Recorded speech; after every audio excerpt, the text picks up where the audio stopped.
During potentially dangerous weather situations, specially equipped receivers are automatically activated to warn of the impending hazard. Tests of these receivers by this system are normally conducted by the National Weather Service every Wednesday between 11 a.m. and noon.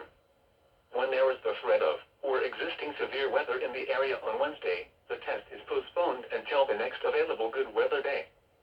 The warning alarm, transmitted over National Weather Service radio stations in North Central and Northeast Illinois, will be activated for watches and/or warnings affecting all counties in North Central and Northeast Illinois, as well as counties in far northwest Indiana.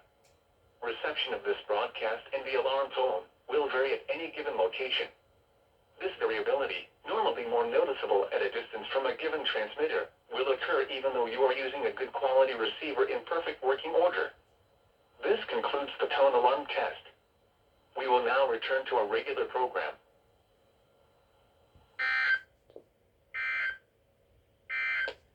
EAS 100, let's go!